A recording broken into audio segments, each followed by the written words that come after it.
मित्रों नमस्कार। आज विश्व रंगमंच दिवस है और इस दिवस पर आप सभी मित्रों का हार्दिक आभार और शुभकामनाएं। जनसुलभ पुस्तकालय के इस आयोजन जनसुलभ संवाद रंग बतकही के में आज रंगकर्मी और नाटककार पूर्वा नरेश हमारे साथ जुड़ी हुई हैं। आप राष्ट्रीय और अंतर्राष्ट्रीय स्तर पर लगातार कई उल्लेखनीय कार्य कर रही हैं, खास तौर से रंगमंच के क्षेत्र में। स्वयं नाटक लिखना, नाटकों का निर्देशन करना और इधर कुछ एक वर्षों से आपने अपनी एक नाट्य कंपनी आरंभ के भी माध्यम से कई नाटकों का निर्माण कर विश्व के अलग अलग हिस्सों में ले जा रही हैं। पूर्वा नरेश जी, आप जानते हैं कि नरेश सक्सेना जी की पुत्री हैं। आप एक तरफ अपने पिता से लेखन और तमाम दूसरे गुण सीखती हैं, तो दूसरी तरफ अपनी माँ से फिल्म निर्माण और रंगमंच के भी कई आयामों को आप प्राप्त करती हैं। पूर्वा नरेश जी, इस मंच पर आपका हार्दिक स्वागत है। थैंक यू और नमस्कार सभी उन लोगों को जो इस वक्त हमें सुन रहे हैं और देख रहे हैं। मित्रों, आप जानते हैं कि 60 के दशक में, 20वीं शताब्दी में 60 के दशक में विश्व रंगमंच दिवस की शुरुआत होती है और पूरे विश्व में इसे लगातार इतने वर्षों से मनाया जा रहा है। और रंगमंच जो स्वयं में एक बड़ी दुनिया है, हमारी वास्तविक दुनिया को ही पुनर्जीवित करती, पुनर्सृजित करती दुनिया है।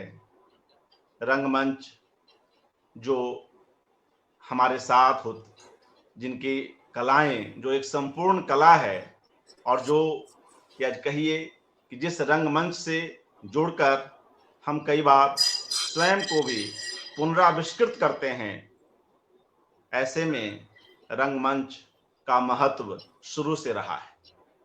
कालिदास, शेक्सपियर, तमाम ऐसे नाटककार हैं और आज भी ऐसे कई प्रसिद्ध नाटककार हैं जिनके नाटकों के साथ हम आगे बढ़ रहे हैं या हम अपनी भावनाओं को कहीं न कहीं एकमेव होता हुआ पाते हैं। शेक्सपियर के नाटकों का या कालिदास के नाटकों का विभिन्न भाषाओं में न सिर्फ अनुवाद हुआ है, बल्कि उसका स्थानीय स्तर पर एडॉप्शन कर उसको एक व्यापकता भी प्रदान की गई है।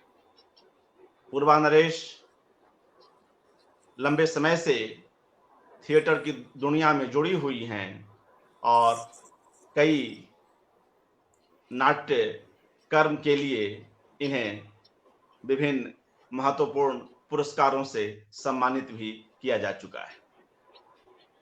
पूर्वा जी, जैसा कि हम जानते हैं, एक लेखकीय और संगीत प्रेम से संबद्ध परिवार में आपका जन्म हुआ, तो हम शुरुआत में आपकी उन जड़ों की ओर ही चलते हैं जहां आप पली बढ़ी और उस एक सुसंस्कृत परिवार में आपने निश्चय ही बहुत कुछ सीखा और सहज ही आपके भीतर वो कई तत्व आए। तो कब आप जब अपने जीवन में पीछे लौट कर देखती हैं, तब कब ऐसा लगता है कि हाँ, आपको इस दिशा में ही, रंगमंच की दुनिया में ही आगे बढ़ना था? पूर्वा जी। ऐसा चूंकि घर में साहित्यिक माहौल था और फिल्म का माहौल था, तो सांस्कृतिक और साहित्यिक माहौल दोनों ही थे घर में, इसलिए कभी भी ऐसा कोई मोमेंट याद नहीं है कि लगा हो कि अब मुझे कला की ओर बढ़ना है, क्योंकि बचपन से ही मैं डांस भी सीखती थी, पखावज भी सीखती थी, और मम्मी पापा के साथ नाटक देखने भी जाती थी। घर पे जो लोग आते थे उनकी बहसें सुनती थी। तो मुझे नहीं लगता कि कोई ऐसा मोमेंट होगा। आई थिंक इसका बेस्ट एग्जाम्पल ये होगा कि जब मैं शायद 4-5 साल की थी और मुझे मम्मी संगीत नाटक अकादमी में काम करती थी, तो स्कूल से वहां चली जाती थी और लाइब्रेरी में बिठा दिया जाता था। तो वहां से मैंने अपनी नानी के लिए, लाइब्रेरी ने शायद मुझे एक पन्ना दे दिया होगा और कहा होगा कि अपनी नानी को एक चिट्ठी लिख लीजिए। तो मैंने शायद नानी को चिट्ठी में इतना ही लिखा था कि नन्ना शाम 5 बजे घोड़ा घास खाता है। और ये घोड़ा घास खाता है नाटक का नाम था।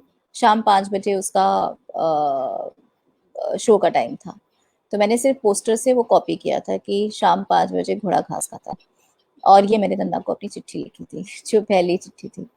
तो आई गेस यही एक पॉइंट था जहाँ पे डिसाइड हो गया होगा कि मैं आगे जाकर इसी तरीके की सूचना सूचना देने का काम करूंगी लोगों को कि मेरा नाटक यहाँ पर है और इस समय है।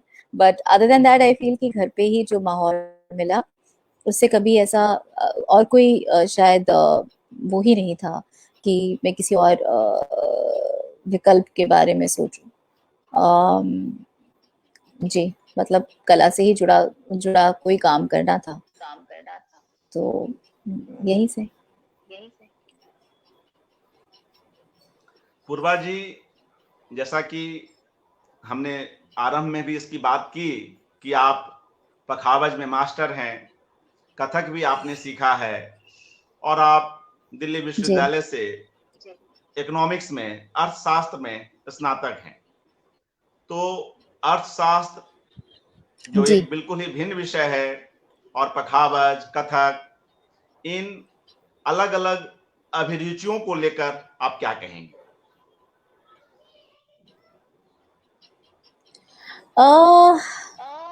इकोनॉमिक्स एनालिटिकल है, इसके लिए ह्यूमैनिटीज में एक वही सब्जेक्ट ऐसा था जो एनालिटिकल लग रहा था उस वक्त। और मुझे लगता है कि सब्जेक्ट आपका कोई भी हो, चाहे आप इतिहास पढ़ें या आप साहित्य पढ़ें या पॉलिटिक्स पढ़ें, इन तीनों का आपस में एक दूसरे के उसमें इंटरफेरेंस रहता ही है। आप अगर पॉलिटिक्स पढ़ रहे हैं तो आप को इतिहास जानना ज़रूरी है, और अगर आप इतिहास पढ़ रहे हैं तो आप पॉलिटिक्स अपने आप समझ पढ़ने की इच्छा रखेंगे। तो और साहित्य तो इन दोनों को अपने में समो के चलता है। तो आई डोंट थिंक कि कोई पर्टिकुलर सब्जेक्ट आपको किसी और विषय से दूर लेकर जाता है। आप जो भी सब्जेक्ट पढ़ रहे हैं, इकोनॉमिक्स ऑनर्स में भी हमें कंपैरेटिव इकोनॉमिक डेवलपमेंट, जिसमें दूसरे देशों का इतिहास और दूसरे देशों की पॉलिटिक्स और दूसरे देशों का इकोनॉमिक डेवलपमेंट और उस पर उसका प्रभाव क्या पड़ा, वो पढ़ने को मिलता पढ़ाया गया। दूसरे देशों की इकोनॉमिक पॉलिसीज क्या रही, डिप्रेशंस, इकोनॉमिक पॉलिसीज के जो का जो असर पड़ता है, ये सारा जब पढ़ाया जाता है आपको, तो आप मतलब ये सब आपके लिए मटेरियल होता है for you to think and for you to analyse and for you to find out more. तो जब मैं इकोनॉमिक्स पढ़ रही थी तो मैं ज़्यादा इतिहास पढ़ना चाहती थी, मैं पॉलिटिक्स भी समझना चाहती थी। और जो मेरी हम आईपी कॉलेज में एक रूम में 3 लड़कियां थे, एक पॉल साइंस कर रही थी, एक हिस्ट्री ऑनर्स कर रही थी और मैं इकोनॉमिक्स ऑनर्स कर रही थी। और हम तीनों एक दूसरे के सब्जेक्ट में उतनी ही रुचि रखते थे जितनी कि अपने खुद के सब्जेक्ट में रखते थे, क्योंकि वो सारे क्रिस क्रॉस्ड थे, सारे आपस में इंटरसेक्ट करते थे। तो आई थिंक आप सब्जेक्ट कोई भी पढ़े, आप इट्स ऑल कनेक्टेड। एंड इसलिए मुझे कभी ऐसा नहीं लगा कि मैं कोई बहुत अलग सब्जेक्ट पढ़ रही हूँ। हाँ, थोड़ी मैथ ज़रूर थी, माइक्रो इकोनॉमिक्स, मैक्रो इकोनॉमिक्स, ये सब था थोड़ा। लेकिन ये भी तो समझना ज़रूरी है, और एनालिसिस के लिए आपकी थिंकिंग पावर, आपकी रैशनल को डेवलप करने के लिए आई थिंक ये सारे ज़रूरी सब्जेक्ट्स हैं। तो आई नेवर फेल्ट कि मैं कुछ और पढ़ रही हूँ। मुझे लगा कि मैं वही पढ़ रही हूँ जो बहुत ज़रूरी है, और इसमें भी बहुत कहानियाँ छुपी हुई हैं देशों की, लोगों की और उनके विकास की। और बाकी मैंने डांस सीखना शुरू किया क्योंकि मेरा खुद का इंटरेस्ट था। 3 साल की उम्र से मैं तत्कार करने के लिए खड़ी कर दी गई थी संगीत नाटक अकादमी में।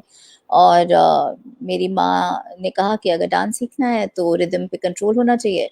तो रिदम पे कंट्रोल होने के लिए भातखंडे में पखावज में एडमिशन कराया गया।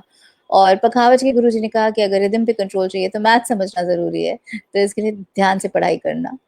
तो तीनों ने एक दूसरे की तरफ रास्ता दिखा दिया कि अगर ये करना है तो वो ध्यान से करना, और उन्होंने कहा अगर वो करना है तो वो ध्यान से करना। तो आई थिंक या that's the way it was कि पूरा एक होलसम अप्रोच लेकर आपको चलना पड़ता है। अगर आप म्यूजिक के स्टूडेंट हैं तो जरूरी नहीं है आपको डांस भी समझना पड़ेगा, आपको नाटक भी समझना पड़ेगा। क्योंकि जी पढ़ंत जब मेरे गुरुजी करते थे और जब मैं करती थी तो उनकी पढ़न बहुत ज्यादा नाटकीय होती थी, बिल्कुल परफॉर्मेंस होती थी। उनकी पढ़न के बाद उन्हें बजाने की भी जरूरत नहीं होती थी, क्योंकि वो इतनी बढ़िया पढ़न करते थे। और वो मुझे हमेशा बोलते थे कि एक परफॉर्मर की तरह पढ़ना, परफॉर्मर की तरह बजाओ, बिकॉज अपने ऑडियंस को समझो, अपने पॉजेज, अपने स्ट्रेसेस को समझो। एंड यही सेम चीज हम थिएटर में भी सीखते हैं। So I think it's all part of the big picture, everything. जी, अर्थशास्त्र हो या संगीत हो या नृत्य हो या रंगमंच हो, हर जगह बैलेंस, संतुलन की आवश्यकता होती है, और आप निश्चय ही उस संतुलन को बिठाने में कामयाब रही हैं। आपने एफटीआई हाँ, पुणे मतलब से अगर आप साहित्यकार हैं और अगर आपने इतिहास नहीं पढ़ा है, जी आपकी अपनी कोई खुद की पॉलिटिक्स नहीं है, तो आप साहित्यकार भी अच्छे नहीं होंगे। बिल्कुल ठीक कह रही हैं, एंड सेम क्योंकि goes for musicians also, same goes for musicians. कलाओं के लिए या किसी भी विधा में या अलग अलग विषयों के बीच आपस में समायोजन के लिए, या जो हम अंतर वैषयिक चर्चाओं की बात करते हैं, इंटरडिसिप्लिन एजुकेशन की बात करते हैं, वह आज के समय में काफी आवश्यक है। और दिल्ली विश्वविद्यालय में एक डिपार्टमेंट ही है, कॉम्पेरेटिव इंडियन लिटरेचर, जिसमें हम अलग अलग भारतीय साहित्य के का तुलनात्मक अध्ययन भी करते हैं। वैसे ही विभिन्न विधाओं में जी। जो लोग पढ़ करके या उसमें दीक्षित होकर आगे बढ़ते हैं, तो कहीं ना कहीं उनकी दृष्टि या उनकी सोच या उनका हासिल वैविध्य आगे उनके क्षेत्र के लिए उपयोगी साबित होता है। एफटीआई पुणे से भी आपने फिल्म प्रोडक्शन में डिप्लोमा किया है, तो वह एक प्रीमियर इंस्टीट्यूट है, हम जानते हैं। तो एफटीआई पुणे के भी अपने कुछ अनुभव हमसे और हमारे दर्शकों से साझा करें। सबसे पहले तो मैं ये बोलवाइए। बताना चाहूंगी कि मुझे जान के इतना अच्छा लग रहा है कि ममता कालिया जी इसको सुन रही है, क्योंकि जब मैं एफटीआई का एग्जाम देने गई थी, एंट्रेंस एग्जाम, तो लखनऊ का सेंटर इलाहाबाद में पड़ता था। और मेरी मम्मी का भी सेंटर, जब उन्होंने 1971 में दिया था एग्जाम, तब भी उनका सेंटर इलाहाबाद था। और जब मैंने दिया है ये क्लोज टू 2000, तब भी सेंटर इलाहाबाद ही था। तो मैं गई थी और ममता कालिया जी और रविंद्र कालिया अंकल उनके घर पे रुकी थी। बहुत नर्वस थी और बहुत दूर था मेरा सेंटर। और पूरी रात मुझे नींद नहीं आई थी, और अंकल आंटी ने, मैं यही सोच रही थी कि मैं कैसे जाऊंगी, और बहुत दूर है, ये एकदम शहर के बाहर ही था ऑलमोस्ट। और उन्होंने मतलब मेरे खाने से लेकर मेरे सोने की व्यवस्था करके मुझे पहुंचाने तक की व्यवस्था की थी। आज सिर्फ वो की थी, मेरा संबल भी बहुत बढ़ाया था। और मुझे वो मेरे ख्याल से 1 या 2 दिन में वहां थी। और आई थिंक मतलब मैं इतनी नर्वस थी, मेरे लिए इतना इम्पोर्टेंट था वो एंट्रेंस एग्जाम। और मतलब उस समय अगर अंकल आंटी ने उसको बिल्कुल वो नहीं किया, बिल्कुल उसको थिएट्रिकल नहीं बनाया कि अरे ये बहुत इंपॉर्टेंट एग्जाम है और ये बहुत अच्छा करोगी तुम, उनका वो था कि अच्छा होगा और होगा तो होगा, नहीं तो अगले साल फिर ट्राई करना। और उन्होंने उसको कोई तवज्जो ही नहीं दी कि कल एग्जाम है, जल्दी सो जाओ, रात में जगना नहीं, ऐसा कुछ नहीं किया था। तो I think that was the best thing that they could have done. और that is one story that I want to share. बाकी एफटीआई की तो अपनी बहुत सी कहानियां हैं। मैं जब एफटीआई में गई तो मेरी माँ एफटीआई की ही ग्रेजुएट थी, तो मेरे ऊपर भी एक उसका प्रेशर था, जो मैंने खुद ही ले लिया था, किसी ने दिया नहीं था, कि मुझे मम्मी की ही प्रतिमूर्ति बनकर यहाँ से निकलना है। और मतलब बिल्कुल उन्हीं की इमेज में मुझे ढलना है यहाँ पर। और इसलिए मैं, क्योंकि जब मैं एफटीआई गई तब तक मैं लखनऊ में मेरी परवरिश हो चुकी थी, उसके बाद हम सूरीनाम में थे जो दक्षिण अमेरिका में है, और वहाँ पे मेरे टीनेज ईयर्स बीते थे, और मैं एक अमेरिकन हाई स्कूल में गई थी। और वहाँ से हम वापस इंडिया आए थे, और उसके बाद मैंने 3 साल इकोनॉमिक्स ऑनर्स की पढ़ाई की थी दिल्ली यूनिवर्सिटी से। और उसके बाद 1 साल मैंने श्री राम भारती कला केंद्र में अपना डांस का डिप्लोमा पूरा किया था। मतलब पहले से कर रही थी और फिर उसको पूरा किया था। तो एक बहुत ही वेरीड अपब्रिंगिंग थी, और बहुत ही उसमें जम्प्स थे, यहाँ से लमार्टिना कॉलेज लखनऊ से सुरीनाम का एक वेस्ट इंडियन स्कूल जहाँ पे लोग अंग्रेजी भी मतलब क्रियोलीज बोलते थे, और एक बहुत ही मिक्स्ड लैंग्वेज बोलते थे, बहुत अलग कल्चर था। और वहाँ से फिर मैं दिल्ली यूनिवर्सिटी आई, फिर मैं पुणे आ रही थी। और ऊपर से मम्मी मम्मी के टाइम के जो प्रोफेसर्स थे वो अभी भी वहाँ पर पढ़ा रहे थे, और कुछ उनके कॉलीग्स भी पढ़ा रहे थे। तो एक बहुत ज़्यादा प्रेशर था टू रोल प्ले। और इसलिए मैं मतलब मेरा कौन सा चेहरा किसको कब दिखता था, ये समझ मुझे खुद नहीं आता था, कि मैं कितने चेहरे लगा के घूम रही थी, कि प्रोफेसर जो मम्मी के टाइम के थे उनके सामने कोई और चेहरा था, और अपने समय के स्टूडेंट्स के सामने कुछ और चेहरा था। और मुझे याद है कि एक वॉक होती है एफटीआई की, मतलब एफटीआई के गेट से शांताराम पॉइंट तक एक सीधा रोड है जिसपे विजडन ट्री भी है। और उस रोड पे चलना मतलब एक तरीके का टेस्ट होता था, क्योंकि हर तरीके के जो लोग हैं वो हर तरीके के स्टूडेंट्स और स्टाफ और टीचर्स और फैकल्टी आपको ऑब्जर्व करते हैं, क्योंकि और कोई रास्ता ही नहीं है उनके पास, क्योंकि एक सिंगल रोड है और उसके इधर उधर बिल्डिंग्स हैं, तो लोग इधर उधर ही खड़े रहते हैं और आपको उनके बीच से ही होके जाना पड़ता है। एंड आई रिमेम्बर कि मैं बहुत ज्यादा प्रेशर में बहुत ज्यादा रोल प्ले करती थी। स्टूडेंट्स होते थे तो मेरा कोई और चेहरा होता था, फैकल्टी के सामने कोई और चेहरा। And often I found my self losing my self, कि मैं कौन हूँ और मैं क्या कर रही हूँ। एंड आई थिंक यही सवाल जो है वो एफटीआई आपके अंदर जागृत करना चाहता है। तो धीरे धीरे मुझे समझ आया कि मैं कुछ कहीं कुछ ज्यादा वो प्ले करती हूँ जो मैं हूँ नहीं, और कहीं मैं कुछ ऐसा प्ले करती हूँ जो मैं बिल्कुल ही बिंदास हो जाती हूँ।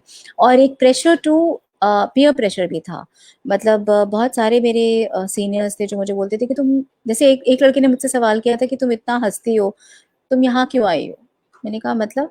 तो कहते नहीं, तुम इतनी खुश हो, तुमको यहाँ तुम्हारा तुम्हारा आर्ट कोई संबंध ही नहीं है, तुम्हारे अंदर कोई दुख ही नहीं है, तुम्हारे अंदर कोई त्रासदी नहीं है, तुम्हारे अंदर कोई तुम्हें तो हमेशा सब कुछ, मतलब तुम्हें तो लाइफ इतनी अच्छी लगती है, तुम यहाँ पे आके क्या फिल्में बनाऊंगी? Why are you here, why are you wasting time? And I found that very upsetting. I thought कि यार मतलब क्या वाकई में मेरे अंदर कोई गहराई नहीं है? आई थिंक वो यही कहना चाह रहा होगा कि तुम्हारे अंदर कोई गहराई नहीं है। बहुत टाइम लगा था मुझे ये बात समझने के लिए कि उसका ये कहना, मुझे इस तरीके से प्रेशर करना भी सही नहीं था। अगर वो इस बात को बहुत अच्छे ढंग से कहता तो शायद मैं उसकी बात उसी समय समझ जाती। और ऐसा ज़रूरी नहीं है कि अगर आप मुस्कुरा रहे हैं तो आपके अंदर कोई गम नहीं है या आपकी अपनी कोई चिंताएं नहीं है। एक औरत होना अपने आप में एक बहुत बड़ी स्ट्रगल है, और वो भी एक ऐसे इंस्टीट्यूट में जहाँ पे लड़कियों का रेशियो कम हो। हालांकि मेरी बैच में तो इतनी लड़कियां थी कि हम लोगों को बॉयज हॉस्टल में ही विंग दे दिया गया था एक, और उसपे भी बहुत बड़ा बवाल हुआ था कि लड़कियों को बॉयज हॉस्टल में कैसे आप विंग दे सकते हैं, लड़कियां कैसे बॉयज हॉस्टल में रह सकती हैं। But credit to the institute की इंस्टीट्यूट ने इस बात का की रिस्पेक्ट की थी कि लड़कियों को क्रिएटिव स्पेस चाहिए और थिंकिंग स्पेस चाहिए, और इसके लिए उनको रूम शेयर नहीं कराएंगे, क्योंकि उसके पहले की बैचेस में भी किसी को रूम नहीं शेयर कराया गया था, सबको अपना अपना एकांत और अपनी अपनी प्रिवेसी दी गई थी। तो उसको नज़र में रखते हुए इंस्टीट्यूट ने ये कहा कि अगर लड़कियां ज़्यादा हो गई हैं तो उनको बॉयज़ हॉस्टल में एक विंग ब्लॉक करके उनको दे दिया जाए। तो हम लोग तो बॉयज़ हॉस्टल में रहते थे, और बहुत उस पे बवाल भी हुआ था, बहुत लड़कों ने हमको बहुत चीज़ें भी बोली थी, बहुत कुछ बोली थी बातें, काफ़ी नाम रखे गए थे हमारे। बट जो 2-3 इंसिडेंट्स जो जिन्होंने मुझ पे मुझे ना बहुत फीडबैक आ रहा है। आप आप मुझे सोलो कर देंगे तो नहीं आएगा, इसमें बहुत रिवर्ब आ रहा है। जी, थैंक यू।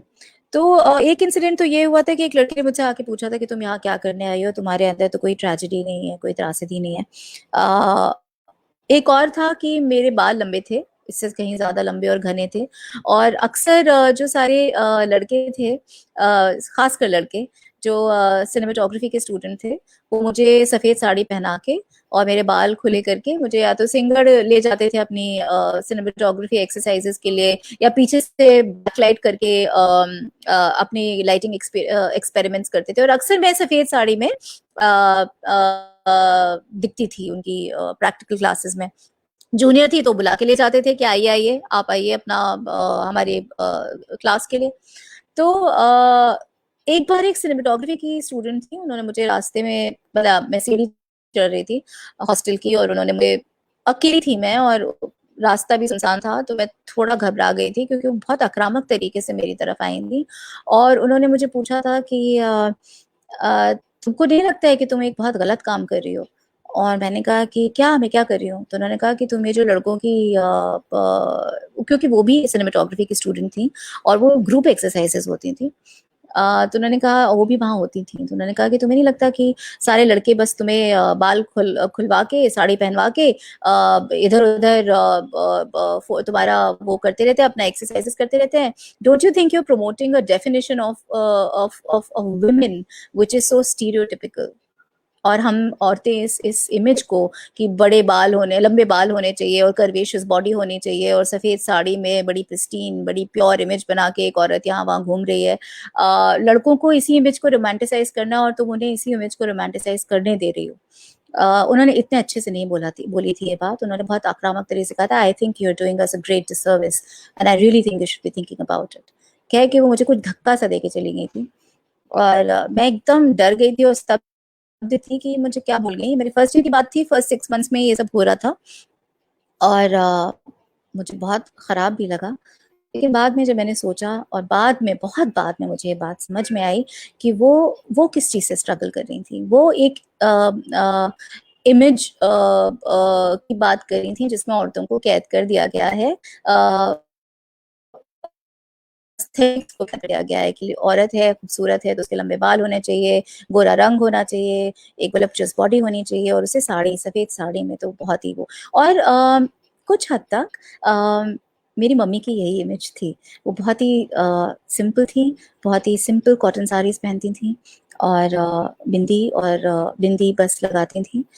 तो कहीं पे मैं शायद डिस्पाइट माय वेरिड एजुकेशन, कि मैं अमेरिका में पढ़ के आई थी, मैं लखनऊ में पढ़ी थी, मैं दिल्ली में पढ़ी थी, लेकिन मैंने अपने आप को एक रोल प्ले में कैद कर लिया था, जो कि प्रेशर था उस समय मुझ पर, कि मैं सबके सामने अपनी माँ की प्रतिमूर्ति बनकर दिखूँ। वो मेरी अपनी खुद की चॉइस नहीं थी, मैंने इम्बाइब की हुई थी, वो मेरी जर्नी नहीं थी।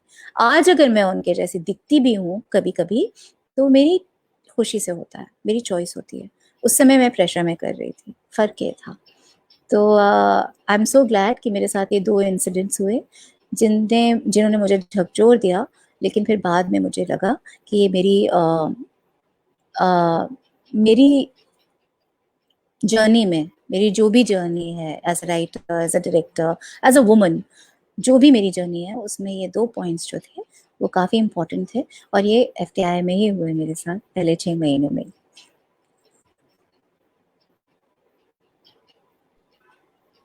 जी, शुक्रिया पूर्वा जी, इतने विस्तार से और इन अंदरूनी बातों को हमसे शेयर करने के लिए।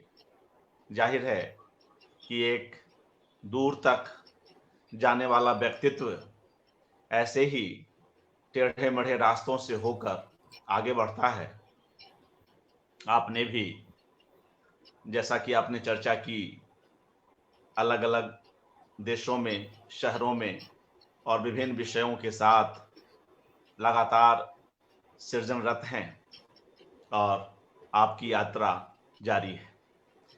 मैं अपने साथियों को यह उल्लेखित करता चलूं कि अभी पूर्वा जी को वर्ष 2012 में उनके नाटक ओके टाटा बाय बाय के लिए लाडली मीडिया अवार्ड से सम्मानित किया गया है। मित्रों, यह नाटक काफी चर्चित रहा और जेंडर सेंसिटाइजेशन को लेकर इसका मंचन भारत में और भारत के बाहर कई जगहों पर हुआ। पूर्वा जी इस नाटक के आइडियाज और इसके मंचन को लेकर भी कुछ बातें आज हमसे शेयर करें, खास तौर से जब आज विश्व रंगमंच दिवस भी है। पूर्वा जी। बिल्कुल, ये मेरा पहला नाटक था जो मैंने प्रोड्यूस भी किया था। तो ये नाटक मैंने एक्चुअली 2010 में मैंने एक डॉक्यूमेंट्री पे असिस्ट किया था। नहीं 2010 में नहीं, 2010 में नहीं, 2002 में पहली बार मैंने इस डॉक्यूमेंट्री पे असिस्ट किया था। ये अमेरिका की एक फिल्म मेकर थी, डॉक्यूमेंट्री फिल्म मेकर, जो बछड़ा समाज की लड़कियों पे काम कर रही थी और एक बार आके विफल होके जा चुकी थी और वो चाहती थी कि वो गांव में जाकर लड़कियों के बीच रहकर उनसे बातचीत रिकॉर्ड करें और वो और बछड़ा समाज की जो लड़कियां हैं वो देह व्यापार से जुड़ी हैं, तो वो चाहती थी उनसे उन पर एक डॉक्यूमेंट्री बनाए और वो मेट्रियार्कल सोसाइटी और उसके इंटरकनेक्शंस, उनके लड़कियों के जिस सोसाइटी में वो रह रही थी, जो उनका रहन सहन था, उसमें कुछ कनेक्शंस ढूंढना चाह रही थी। लेकिन वो पहली बार जब गई थी तो एक बहुत बड़ा क्रू लेके गई थी, तो उनके साथ लड़कियां बात नहीं करती थी, ना गांव वाले उन्हें करने देते थे। तो इस बार वो अकेले जाना चाह रही थी और चाह रही थी कि उनके साथ कोई एक ही व्यक्ति जाए और होपफुली वो लड़की हो, ताकि लड़कियां घुल मिलकर बात कर सकें। तो वो एक ऐसा असिस्टेंट ढूंढ रही थी जो प्रोडक्शन भी कर सके, कैमरा भी कर सके, बातचीत भी कर सके, और मुझे वो साथ ले गई अपने, और हम उसके बाद 3-4 बार और गए उस गाँव में और हमने बहुत लड़कियों से बातें की और वो फिल्म बनी भी और उसको काफ़ी अवार्ड्स भी मिले और फिल्म तो ख़त्म हो गई। उसके बाद ये बात है कुछ 2006 या 7 की, और उसके बाद 2011 में मेरा सिलेक्शन हुआ राइटर्स ब्लॉक में, जो रॉयल कोर्ट लंदन और रेज थिएटर मुंबई कोलैबोरेशन में चलाते हैं और न्यू प्ले राइट्स को, वो नए प्ले राइट्स को चांस देते हैं। तो वहाँ पे जब सिलेक्शन हुआ तो मुझसे कहा कि आपके पास नाटक लिखने की कोई थीम है। मेरे पास तो नहीं थी एक्चुअली, तो मैंने 2-3 चीज़ें उन्हें बताई, तो उन्होंने कहा कि आपने इस पात्र समाज वाली डॉक्यूमेंट्री पे काम किया है, तो आई सेड जी। तो उन्होंने कहा कि आप इस पे कुछ कहानी बना के लिखना चाहेंगी, तो वहाँ से तो बहुत कहानियाँ थी।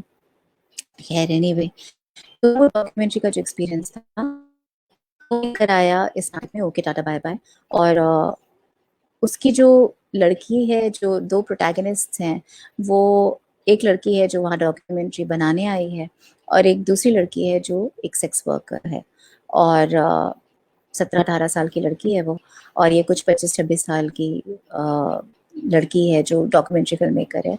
और उन दोनों का जो आपस में एक पुश एंड पुल है, उसकी कहानी है कि वो लड़की जो सेक्स वर्कर, क्योंकि हमारा जो एक्सपीरियंस कि वो लड़कियां जो थी वो सब बातें करती थी, दुनिया जहां की बातें कर लेंगी, लेकिन जब आप कि तुम काम क्या करती हो तो वो हो जाती। और मैंने ये महसूस किया था कि वो जब अपने गांव में रहती थी वो बहुत ही स्वच्छंद थी, मतलब वो बहुत ज्यादा खिलखिलाती, इन कंट्रोल और बहुत ज़्यादा बिंदास लड़की थी। लेकिन जैसे ही वो गाँव से बाहर जाती थी उनको एक आउटसाइड गेज़ का आभास होता था, और वो जो सोशल गेज़ है, जो सोसाइटी की गेज़ है उन पर, उसके चलते वो चुप हो जाती थी और सहम जाती थी। और मतलब मस्ती मजाक करती थी हमारे साथ, वो मेलों में भी गई, लेकिन वहां पे भी ना वो बिल्कुल अपने आप को ऐसे दिखाने की कोशिश करती थी जैसे वो बादशाह समाज की वो लड़कियां हैं ही नहीं जो दे व्यापार करती है। वो बिल्कुल दिखना चाहती थी वैसे जैसे कि दूसरे परिवेश की लड़कियां दिखती हैं, लेकिन दिख नहीं पाती थी क्योंकि उनके चेहरों पर उनका जीवन छपा था, और उनके शायद कस्टमर्स भी वही होते होंगे। तो काफ़ी कॉन्शियस हो जाती थी और बिल्कुल एंजॉय नहीं करती थी अपने आप को। And I really used to feel कि ये हम ही नहीं करते हैं, क्योंकि ये लड़कियां अपने गांव में तो उनका एक दूसरा रूप है जहाँ पे ये एम्पावर्ड है, एक तरीके से एम्पावर्ड है, मतलब वो भी एक फैलेसी है, लेकिन कम से कम वो कमा रही हैं और अपने घर चला रही हैं और उन्हीं की चलती है क्योंकि पैसे भी वही कमाती हैं। तो वहाँ पे उनका एक दूसरा पावर डायनामिक है, और यहाँ गांव से बाहर आते ही सोसाइटी उनको एक किस तरीके से एकदम से कॉन्शियस कर देती है। दूसरी बात जो मैंने नोटिस की थी वो ये थी कि जो सोशल वर्कर्स थी वहाँ पे वो भी यही काम कर रही थी।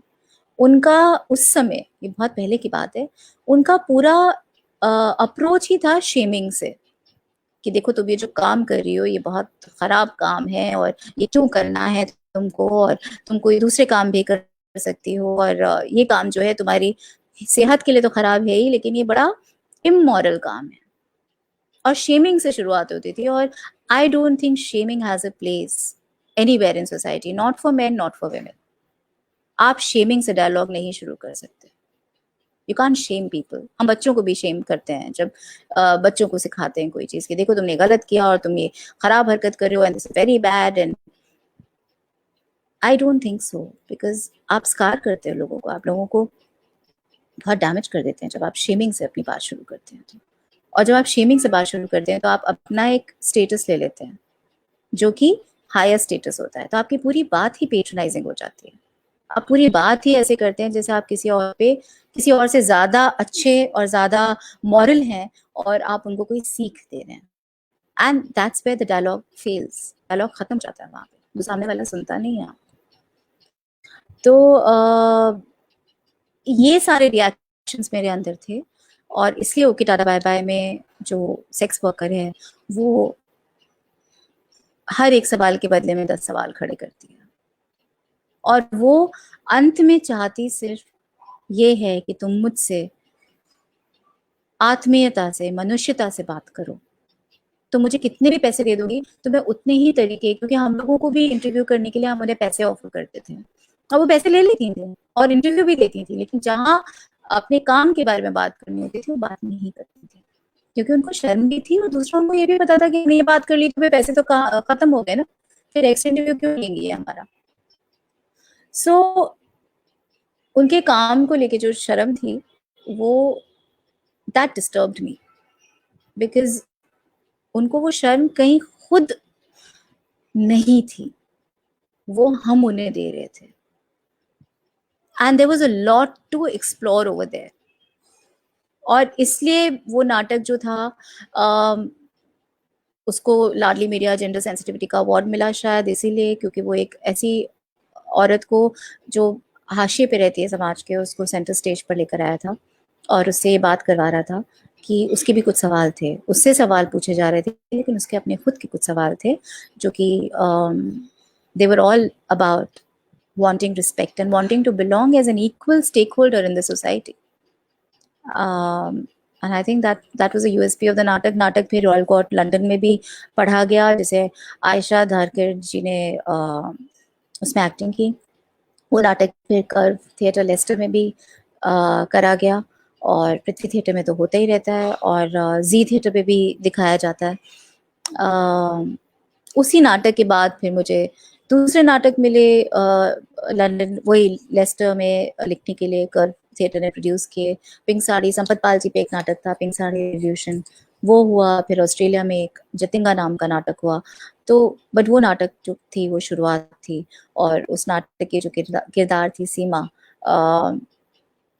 She was a sex worker and she is a sex worker. Seema आज शायद मुझे मंदसौर के एसपी का फ़ोन आया था कि शायद सीमा अब नहीं रही, शी पास वे, लेकिन नाटक में तो आज भी सीमा जिंदा है और उसके सवाल आज भी जिंदा है।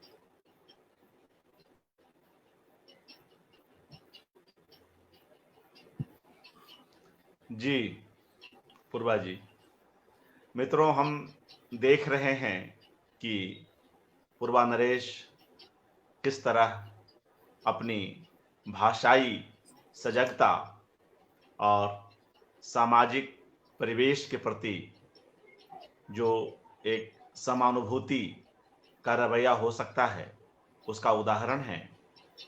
वे सिर्फ एक फिल्म मेकर या एक नाट्य निर्देशक मात्र नहीं हैं, बल्कि अपने समय और समाज की जो समस्याएं हैं उसके प्रति भी पर्याप्त संवेदनशील हैं।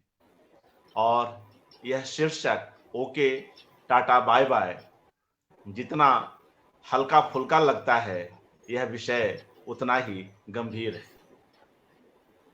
कुछ समय पहले जब आप यह कह रही थी कि मैं इतना हंसती हूं, इतना मुस्कुराती हूं, क्या हम में डेप्थ नहीं है या क्या मेरे कई सारे चेहरे हैं, अगर उस बात से इस शीर्षक को हम जोड़कर देखें तो पाते हैं कि कैसे शीर्षक को भी जानबूझकर इस तरह से हल्का फुल्का रखा गया है, मगर इस विषय का निर्वहन किस संवेदनशीलता के साथ और किस जुड़ाव के साथ पूर्वा कर पाती है, यह हम सभी इसको महसूस कर सकते हैं, समझ सकते हैं।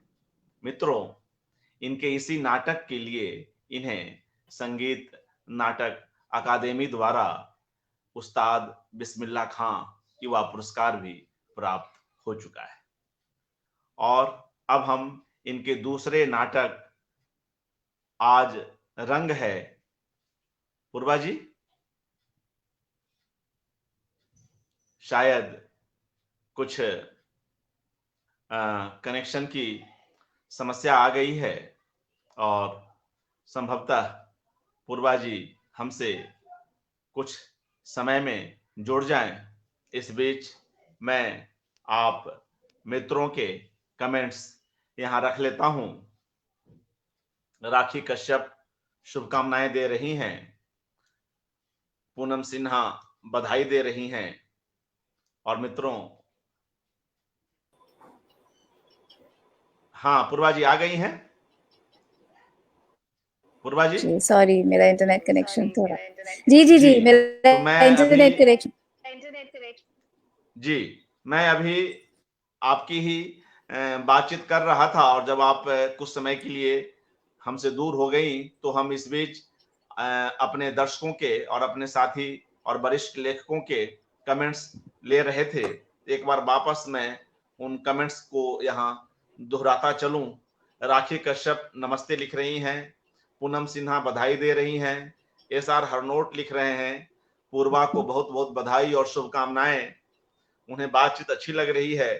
उदय भानु पांडे जी कह रहे हैं आपकी बातें बहुत मजेदार हैं। ममता कालिया लगातार जुड़ी हुई हैं, वे लिख रही हैं घर की परंपरा में होकर भी तुम्हारी अपनी मौलिकता है, इसकी खुशी है।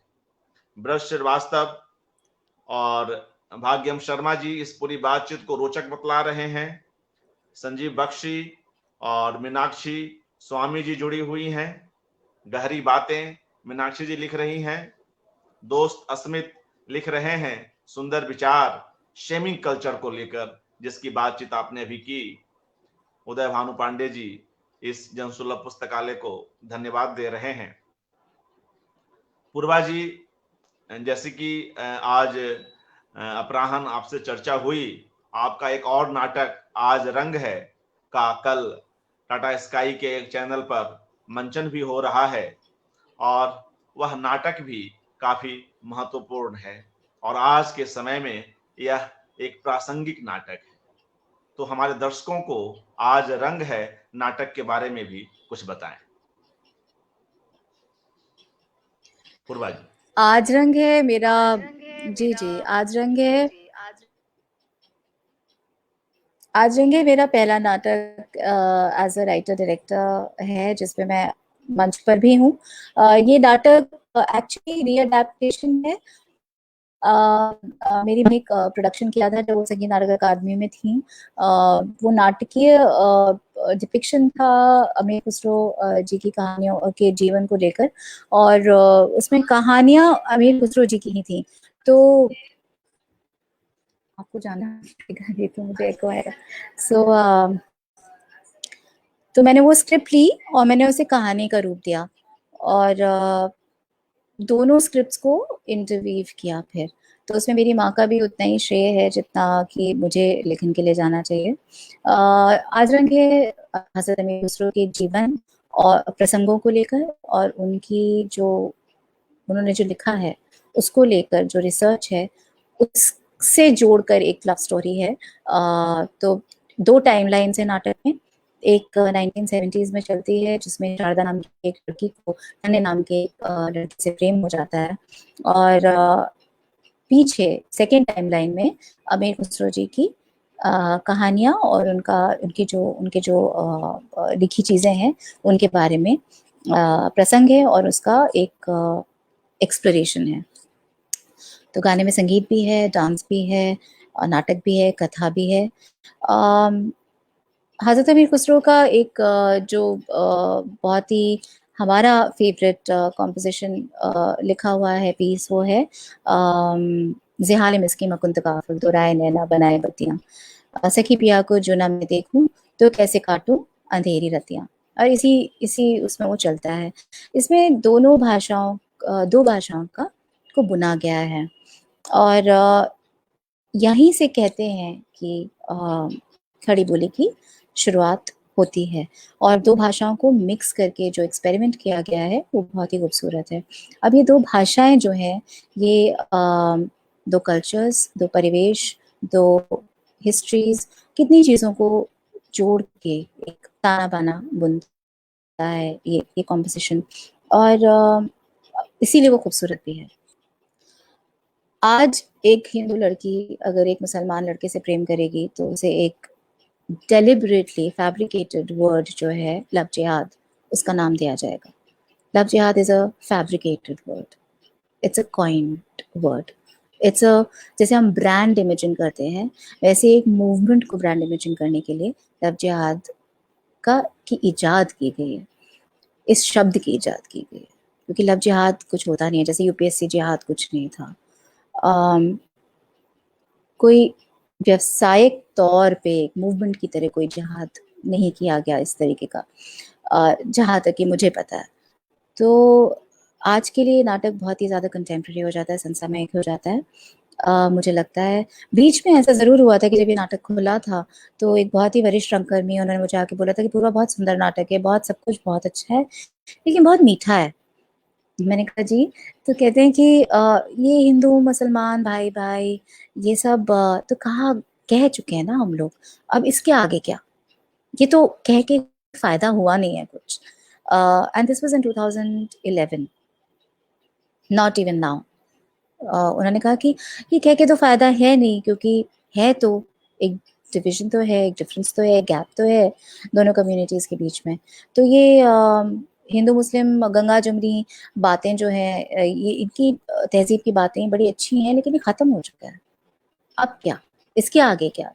तो इसी को रोमांटिसाइज़ करते रहेंगे या इसके आगे भी कुछ काम करेंगे? एंड मुझे लगा कि कुछ हद तक उनकी बातों में कुछ सच्चाई थी कि हाँ, लेकिन हमें रोमांटिसाइज़ भी करना ज़रूरी है, क्योंकि जब तक हम इस चीज़ को आइडियल नहीं मानेंगे कि हमारी गंगा-जमुनी संस्कृति जो है वो बहुत खूबसूरत है, तब तक हम इसको जब तक आइडियलाइज़ नहीं करेंगे, रोमांटिसाइज़ नहीं करेंगे, हम उसकी तरफ बढ़ना भी नहीं चाहेंगे। और ये तो है कि वो रही है, गंगा-जमुनी संस्कृति तो अपने आप बन गई है, किसी ने बनाई नहीं, वो बन गई क्योंकि इतिहास ऐसा था। तो और वो बहुत खूबसूरत है। तो मुझे लगा कि हाँ, ये कुछ सही कह रहे हैं और इसमें कुछ और भी होना चाहिए, और एक इंटेलेक्चुअल अप्रोच भी होनी चाहिए, सारी इमोशनल अप्रोच नहीं होनी चाहिए। लेकिन आज मुझे लगता है जब हम 2021 में हैं और 10-11 साल हो चुके हैं उस नाटक को शुरू किए हुए, कि आज तो ये रोमांटिसिज़्म बहुत ज़रूरी है। आज तो इस बात को याद करना बहुत ज़रूरी है कि हम कभी गंगा-जमुनी संस्कृति हमारी तहज़ीब थी, बहुत खूबसूरत थी, और हम एक साझा संस्कृति की उपज हैं। हम उसको अलग-अलग करेंगे तो हमारे हाथ में सिर्फ़ चिथड़े आएँगे, और चिथड़े भी नहीं आएँगे, सिर्फ़ धागे आएँगे। हम उस बुनाई को ही उलट के चीर-फाड़ करके रख देंगे। हम भाषा से अगर शब्द हटाने लगे और उसको प्योरीफाई करने लगे, तो जैसे मेरे फादर कहते हैं कि आप तबला और मेज़ और लोटा लेके जाएँगे कहाँ? जावेद अख्तर साहब भी यही बात कहते हैं कि आप कहाँ लेके जाएँगे? जो भाषा बुनी है, जो आप भाषा बोलते हैं, उसमें कितने शब्द कहाँ से आए हैं, ये तो उस भाषा की खूबसूरती है। आप उसे ख़त्म करना चाहते हैं। तो प्लूरलिज़्म जो है, जो इंक्लूसिविटी है हमारे कल्चर में और किसी भी सहिष्णु कल्चर में, कोई भी कल्चर जो समृद्ध है वो इसलिए है क्योंकि उसमें बहुत सारी चीज़ों का समावेश है। वो अपने आप को प्योर साबित करने के लिए इंसुलर नहीं बना सकता, और जब करेगा तो खतरे में आएगा। जब करेगा तब खतरे में आएगा। अगर वो अपने आप को, अपने ताने-बाने, अपनी बुनाई छोड़कर अपने आप को इंसुलर करने की कोशिश करेगा तो निस्संदेह खतरे में आएगा। सो आई थिंक द नाटक, जो नाटक है वो बहुत इम्पोर्टेंट है और वैसे बहुत खूबसूरत भी बन के आया था, क्योंकि बहुत सारे लोग उसमें बस जुड़ते चले गए थे, क्योंकि मेरा पहला प्रयास था एज़ अ डायरेक्टर और एज़ अ प्रोड्यूसर। तो गोपाल दत्त जो हैं, जो एक वरिष्ठ रंगकर्मी हैं, वो भी आ गए थे कि चलो तुम करो डायरेक्ट, मैं तुम्हारी मदद करता हूँ। काफ़ी कुछ उन्होंने मेरा सहयोग दिया था निर्देशन में। लिखाई में मेरी माँ मेरे साथ थी, लेखन में उनकी स्क्रिप्ट थी ओरिजिनल, और प्रोड्यूसर भी मुझे मिल गए क्योंकि नाटक महँगा था। लखनऊ से हम कव्वाल बुलाते थे, तो त्रिशला पटेल वहाँ की एक वरिष्ठ रंगकर्मी हैं बम्बई की, वो भी जुड़ गईं साथ में। दीपा गहलोत एक क्यूरेट कर रही थी तब एनसीपीए को, उन्होंने कहा तुम करो, मैं करती हूँ। तो लोग बस जुड़ते गए। कैसे मैंने वो नाटक प्रोड्यूस कर लिया और डायरेक्ट कर लिया और लिख भी लिया और फिर उसमें एक्टिंग भी कर ली, मुझे समझ नहीं आया। बहुत अच्छे एक्टर्स भी जुड़ गए, तो बहुत खूबसूरत नाटक है। कल प्रीमियर हो रहा है। ये प्लग नहीं है, जिनको देखना है वो या तो जब उसका मंचन हो, जो कि मुश्किल हो जाता है क्योंकि 20-25 लोगों का क्रू है और म्यूजिशियंस कहीं से आते हैं, एक्टर्स कहीं से आते हैं, तो बहुत महँगा हो जाता है, इसलिए ज़्यादा लोग करा नहीं पाते और आज के माहौल में तो उसे कराना बहुत मुश्किल भी है। तो जो लोग पृथ्वी थिएटर पे नहीं आकर देख सकते, वो इसे ज़ी थिएटर पे कैच करने की कोशिश करें। कल से 1 महीने तक वो ज़ी थिएटर, टाटा स्काई ज़ी थिएटर पर है। और अपने प्योर फॉर्म में नहीं है, क्योंकि नाटक का अपना प्योर फॉर्म तो स्टेज पे ही होता है। ये सिने प्ले है, जबकि जिसमें वो कोशिश करते हैं कि नाटक की तरह उसे शूट करें, लेकिन उसका काफ़ी कुछ ग्रामर टीवी और फ़िल्म से बोरोड होता है। प्रोडक्शन वैल्यूज़ बहुत रिच हो जाती हैं, कॉस्ट्यूम्स बहुत रिच हो जाते हैं। और कुछ चीज़ें खो भी जाती हैं। एक लाइव परफ़ॉर्मेंस की जो डायनामिज़्म है वो खो जाता है। कुछ एडिटिंग और बैकग्राउंड में वो कुछ बैकग्राउंड म्यूज़िक भी बहुत ज़्यादा डाल देते हैं। कई बार, मुझे नहीं पता, मैंने अभी फाइनल प्रोडक्ट नहीं देखा है, लेकिन कई बार बैकग्राउंड म्यूज़िक को, कई बार उनको लगता है कि लाइव सिंगिंग का अपना एक अलग मज़ा होता है, और जब उसी लाइव सिंगिंग को आप रिकॉर्ड करके सुनाएँ तो कई बार लगता है अरे ये सुर ठीक नहीं लगा, इसको ठीक कर दो, इस यहाँ पे कुछ म्यूज़िक ओवरले कर दो। तो ऐसा कुछ हो जाता है कई बार, बट आई एम होपिंग कि नाटक का जो ट्रेलर देखा है मैंने, बहुत ही खूबसूरत लग रहा है और नाटक का अपना एक सोल तो है ही। So without sounding too humility छोड़ के मैं जितना बोल सकती हूँ नाटक के बारे में मैंने बता दिया है। बस मैं ये कहना चाहूँगी कि नाटक सेलिब्रेट्स हमारी जो साझा संस्कृति है, उसको सेलिब्रेट करता है, हज़रत अमीर खुसरो को सेलिब्रेट करता है, तो एक सूफियाना इश्क को सेलिब्रेट करता है, बहुत खूबसूरत मोहल्ले को सेलिब्रेट करता है, जिसमें लड़ाइयाँ भी हो रही हैं लेकिन प्यार भी है। तो जो देखना चाहें वो प्लीज़ कल से लेकर 1 महीने तक तो देख ही सकते हैं इसे, और वरना पृथ्वी थिएटर आएँ, बम्बई आएँ। आजरंगे को बहुत जगह किया भी गया है और वो हर फेस्टिवल में इनवाइटेड है वो। तो मेरे ख्याल से अच्छा ही होगा नाटक।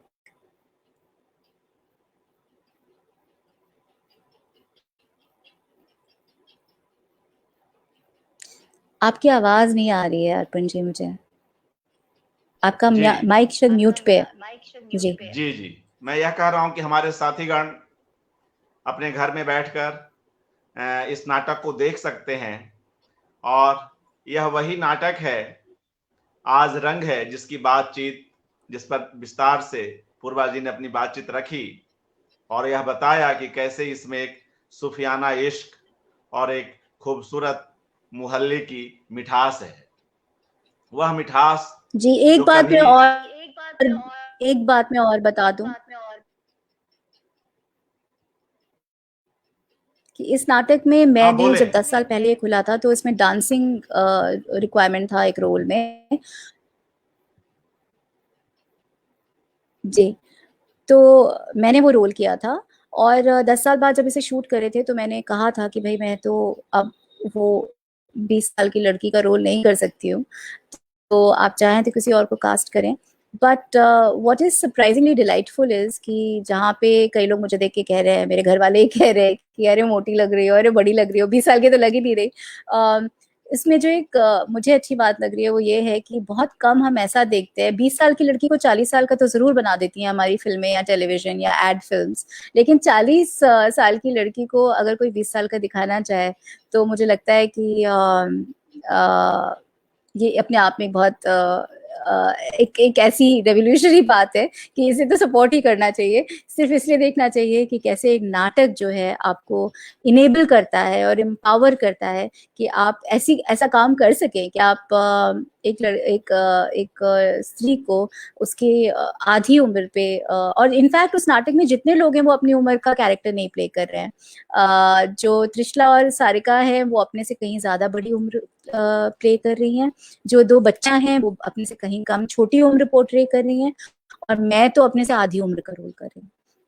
तो औरतों को उनकी उम्र में कैद करके नहीं, उनकी उम्र से जुदा करके अगर आप किसी को कन्विंसिंग रोल में देखना चाहते हैं ज़रूर देखें। अपने आप में मुझे लगता है कि बहुत अच्छी बात है और ज़ी थिएटर ने इसको एक्सेप्ट किया और इसको चेंज नहीं करना चाहा। आई एम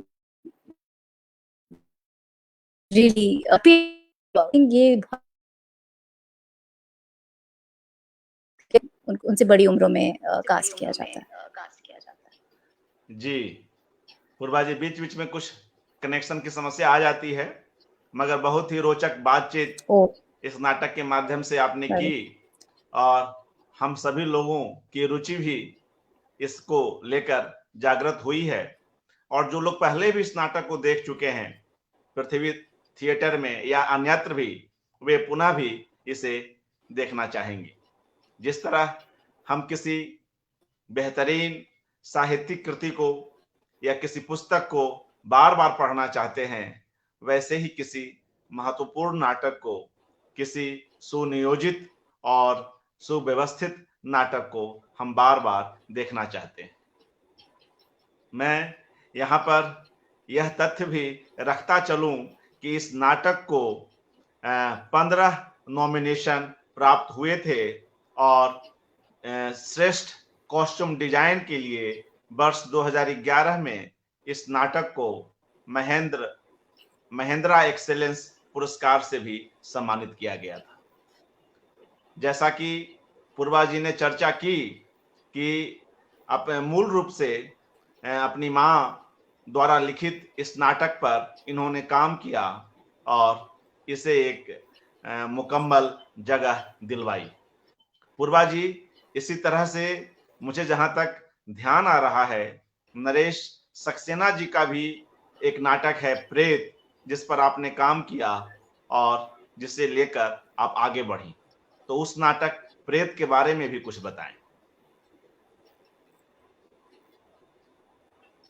नरेश जी की 2 कहानियाँ का मैं बंटाधार कर चुकी हूँ नाटक करके। प्रेत उनकी कहानी है एक्चुअली और इमरजेंसी के दौरान ये कहानी लिखी गई थी और ये सत्ता के खिलाफ की कहानी है क्योंकि ऑब्वियसली इमरजेंसी के दौरान लिखी गई थी। ये कहानी मेरी माँ को बहुत पसंद थी और वो उस पे फ़िल्म बनाना चाहती थी, लेकिन बना नहीं पाईं क्योंकि मुझे समझ नहीं आया क्यों नहीं बना पाईं। लेकिन जब मैंने अपने पापा से कहानी माँगी कि आप मुझे कहानी दीजिए, मुझे नाटक करना है, तो मुझे समझ में आया कि उनके पास ये कहानी सिर्फ़ ज़ुबान पे थी, कहीं लिखी हुई नहीं थी और वो भी 4-5 मिनट की में उन्होंने मुझे कहानी सुना दी। बेसिकली प्लॉट पॉइंट सुना दिए और कहा कि हाँ, ये है कहानी, अब तुम इसको बना लो, नाटक बना लो। तो इसलिए शायद इसकी स्क्रिप्ट भी कभी नहीं बनी और तो ये कहानी एक ऐसे वो कहानी थी एक ऐसे लड़के के बारे में जो फँस जाता है, घिर जाता है और उसकी हत्या हो जाती है और वो शासन द्वारा होती है और कैसे फिर उसकी हत्या के बाद भी उसकी मतलब वो बच जाता है, एक्चुअली उसकी हत्या हो नहीं पाती है। वो बच जाता है और बचने के बावजूद उसको मृत घोषित किया जाता है ताकि वो डर बना रहे और वो भय बना रहे और कैसे वो जीता जाता एक प्रेत बन आता है, क्योंकि उसे सोसाइटी भी एक्सेप्ट कर लेती है कि ये मर चुका है, और उसकी जो बीवी है वो कहती है कि तुम मरे हुए ही ठीक हो, क्योंकि जीवित तो तुम अब हमारे लिए डेंजरस हो। तो बहुत ज़्यादा आयरनी थी कहानी में, बहुत ज़्यादा विचलित करती है कहानी आपको। तो इस कहानी को हमने किया था और उसको बदला था थोड़ा सा, मतलब बदला नहीं था, इसका विस्तार किया था, मैंने अपने तरीके से इंटरप्रेट किया था, और हमने इसे एक ऑलमोस्ट फोक टेलिश तरीके से पेश किया था। और ये नाटक भी बहुत मतलब बहुत पसंद किया गया था, पर इसके ज़्यादा शोज़ नहीं हुए थे क्योंकि डार्क था ना, तो लोगों को डार्क प्लेज इतने टिकट खरीद के डार्क डार्क प्लेज नहीं देखने होते हैं। तो और चूंकि हमने इसे बुंदेली डायलेक्ट में भी किया था, तो थोड़ी सी, और उसी साल वो भी आई थी, पान सिंह तोमर करके फिल्म भी आई थी जो बुंदेली डायलेक्ट में थी। तो उस समय भी यही चर्चा हुई थी कि ये फिल्म का डायलेक्ट समझ नहीं आता है, तो उसको सबटाइटल्स के साथ, अगर लोगों को याद हो, पान सिंह तोमर सबटाइटल्स के साथ रिलीज की गई थी थिएटर्स में। और तभी मैंने बहुत बहस की थी कि ऐसा नहीं है, आप सबटाइटल्स में मत रिलीज करिए, पर तब भी मेरी बात नहीं सुनी थी। मैं स्टूडियो में काम कर रही थी, और नाटक के लिए भी यही हुआ था कि भाई बुंदेली में अक्सर लोगों को समझ नहीं आता, बहुत चीज़ें खो जाती हैं, तो इस नाटक के बहुत शोज हुए नहीं, बट जितने हुए उसमें लोगों ने बहुत पसंद किया। और इसका एक मराठी अनुवाद भी हुआ और इसके मराठी शोज भी हुए, और आज भी लोग इसे रिवाइव करना चाहते हैं। तो अब जब मौका होगा तो मैं इसे रिवाइव ज़रूर करूँगी। और आज के लिए तो ये बहुत ज़्यादा इम्पोर्टेंट कहानी है, क्योंकि हम सभी को पता है कि इस वक्त हम किस संकट से घिरे हैं, और किस तरीके का हमको प्रतिकार करना है, और हम जो भी कर रहे हैं उसको किस तरीके से झुठलाया जा रहा है। जीवित लोगों को मृत घोषित करना सबसे बड़ा जो एक झूठ है वो, और अब तो जीवित लोगों को मृत भी नहीं घोषित कर रहे हैं, अब तो जीवित लोगों को मार ही डाल रहे हैं। जो जो सत्ता के आवाज के खिलाफ आवाज़ उठा रहा है वो खतरे में है। तो ये नाटक आज तो और भी ज़्यादा इम्पोर्टेंट है, और जब जब सत्ता हमारे ऊपर हावी होगी ये नाटक तब तक बहुत ज़्यादा कंटेम्प्रेरी और इम्पोर्टेंट हो जाएगा। तो आई होप कि मैं ये नाटक दोबारा कर सकूँ, एक बार तो कर चुकी हूँ। दूसरी उनकी कहानी है पापा की 10वीं दौड़, जो पहले भी एक मतलब उसको कर चुके हैं। मैं नाम भूल रही हूँ उनका, बहुत फेमस डायरेक्टर है, बांग्लादेश के हैं शायद, या बंगाली डायरेक्टर हैं। 10वीं दौड़ कहानी है कछुए और खरगोश की कहानी, जिसमें खरगोश सोने से मना कर देता है। वो कहता है मैं क्यों सो जाऊं, और मैं क्यों कछुए को जीतने दूं, मैं नहीं जीतने दूंगा। और फिर कछुए और खरगोश का जो एक वो रियलाइज करते हैं कि वो एक दूसरे के बिना ये रेस कर ही नहीं सकते, क्योंकि कछुआ कहता है कि अगर तुम इसको इक्वालिटी की बेसिस पे जीतना चाहते हो, अगर तुम्हें लगता है कि तुम काबिल हो इस रेस को जीतने के, और तुम मुझसे तेज दौड़ते हो इसलिए तुम ये रेस जीत लोगे, और तुम्हें लगता है कि मैं सिर्फ इसलिए जीतता हूँ क्योंकि तुम सो जाते हो, तो इस रेस को भी इक्वल करो, इस रेस में पानी भी शामिल करो, क्योंकि तुम रास्त जमीन पर दौड़ते हो और मैं पानी का जीव हूँ, तो रेस इक्वल कैसे हुई? तो तुम्हारी काबिलियत तो तब आकी जाएगी जब रास्ता भी मेरे हिसाब से होगा, मेरे भी हिसाब से होगा। तो इस रेस में पानी भी शामिल करो, और तब रेस में पानी भी शामिल होता है। और खरगोश को लगता है कि वो बहुत आगे दौड़ के बहुत जल्दी पहुंच के स्विमिंग सीख लेगा, लेकिन वो नहीं कर पाता ऐसा। और फिर वो साझा एक वो करते हैं, और उसमें खरगोश उसकी पीठ पे सवार होता है, और फिर वो समुंदर में उतरते हैं, और एक साथ उस जर्नी को कंप्लीट करते हैं। लेकिन उसमें भी एक बहुत बड़ा कास्ट और प्रिविलेज का प्ले है इस कहानी में, जो हमने बच्चों के, मतलब मैंने इस कहानी को जब किया तो मैंने इसे बच्चों के लिए किया, और पृथ्वी थिएटर के जो चिल्ड्रंस थिएटर फेस्टिवल होता है उसमें किया। और क्योंकि बच्चों को ये कहानी स्कूल में पढ़ाई जाती है, और slow but steady wins the race करके पढ़ाई जाती है, और मैनेजमेंट इंस्टीट्यूट्स में अब उसके वेरिएशंस पढ़ाए जाते हैं। लेकिन बच्चों को तो ये कहानी वैसे ही पढ़ाई जाती है कि slow but steady wins the race, और कछुआ देखो जीतता है। लेकिन जब ये सवाल उठता है कि जब कछुआ खरगोश कहता है कि मैं नहीं सोऊंगा, और तुम जीतते हो क्योंकि मैं सो जाता हूँ, और अब मैं नहीं सोऊंगा, और तुम अब जीत के दिखाओ, और तब कछुआ उससे सवाल करता है, और तब वो दोनों जब एक दूसरे की, सो द आइडिया वाज कि the idea was to challenge the concept of race कि क्यों किसी को फर्स्ट आना है और क्यों किसी को सेकंड आना है। ये पावर हायरार्की हमको किसने समझाई है, ये लैडर हमको किसने दिखाई है कि फर्स्ट है फिर सेकंड है। क्योंकि ये लैडर अगर हमने बचपन में सीख ली तो फिर हम हर चीज को उसी हायरार्की से जोड़ते हैं। ऑफिस में हम प्रमोशन से जोड़ते हैं, हम लाइफ में स्टेटस से जोड़ते हैं कि हम कहाँ हैं, वो उससे आगे निकल गए, होड़ में लगे रहते हैं हम सब। ये होड़ हमें बचपन से सिखाई जाती है, ये कंपैरिजन हमें बचपन से सिखाया जाता है, और कौन सा क्या बेहतर है और कौन हार रहा है और कौन जीत रहा है उसके मापदंड भी हमें बचपन से सिखा दिए जाते हैं इन कहानियों के थ्रू। और इन कहानियों को कभी चैलेंज कराने की हमें एनालिटिकल रीजनिंग उसका पावर नहीं बताया जाता। तो हम ये नाटक बच्चों के लिए करना चाह रहे थे, और इंटरेस्टिंग बात ये है कि कुछ पेरेंट्स को तो ये नाटक बहुत पसंद आता है, और कुछ पेरेंट्स आके बोलते हैं कि ये आप क्या बता रहे हैं हमारे बच्चे को, हम तो अपने बच्चे को कहते हैं क्लास में फर्स्ट आओ, और आपका बच्चा कह रहा है कि फर्स्ट क्यों आना है क्लास में, हम टीम स्पिरिट में काम करेंगे, हम एक दूसरे को, तुम मुझे मैथ सिखाओ, मैं तुम्हें इंग्लिश सिखाऊंगा, हम इस तरीके की साझा तरीके से अपने आप को अपने एग्जाम्स पास करेंगे। हम तो अपने बच्चे को बोलते हैं फर्स्ट आओ। तो बहुत सारे पेरेंट्स बहुत नाराज भी थे, और जी कॉर्पोरेट संस्कृति का मूल मंत्र जी। तो बहुत सारे पेरेंट्स नाराज भी थे, और मतलब बहुत ज़्यादा हमने बाहर मर्चेंडाइज भी रखी हुई थी, कुछ पानी की बॉटल्स थी तो बच्चों को बोल रहे थे, और उसमें कास्ट पे भी एक वो था कि प्रिविलेज क्या होती है, बच्चों को ये समझाना कि आपकी प्रिविलेज क्या होती है। क्योंकि उसमें खरगोश कहता है कि मैं क्यों सो जाऊं, मैं तो तुमसे ज्यादा इनेबल्ड हूं, मैं तो अपने दम पे, ये रिजर्वेशन की बात होती है ना कि मैं तुम्हें क्यों दूं, मैं देता हूं इसलिए तुम जीतते हो। तो ये भी हमने उस पर प्रिविलेज भी बच्चों को समझाने की कोशिश की थी, समझाने की कोशिश नहीं की थी एक्चुअली, प्रिविलेज को सामने रखा था। क्योंकि कोई भी नाटक या अच्छी कहानी किसी को कुछ समझाने के लिए नहीं होती, लेक्चर्स नहीं होते नाटक और कहानियां, वो सिर्फ कैरेक्टर्स और उनके संवादों को सामने रखते हैं।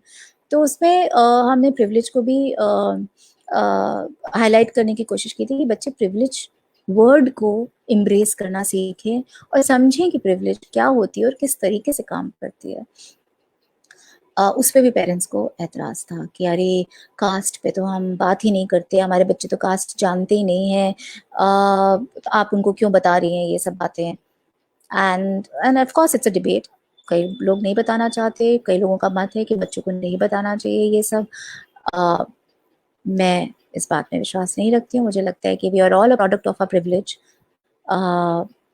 हम जहाँ भी हैं हम अपने प्रिविलेज के प्रोडक्ट हैं, और हमें इस बात को समझना ज़रूरी है कि हमारे जहाँ हम खड़े हैं वहाँ खड़े होने में हाँ प्रिविलेज कितना बड़ा रोल प्ले करती है। जैसे मैं जहाँ खड़ी हूँ उसमें मेरी प्रिविलेज कि मेरे पापा साहित्यकार हैं और मेरी माँ जो है वो फिल्म मेकर थी, या वो गायक थी, या मेरी जो वो मैं किस तरीके के इकोनॉमिक बैकग्राउंड से आई थी, मैं विदेश में पढ़ी, मुझे किस तरह की अपॉर्चुनिटीज़ मिली, ये सारी मेरी प्रिविलेज का हिस्सा है।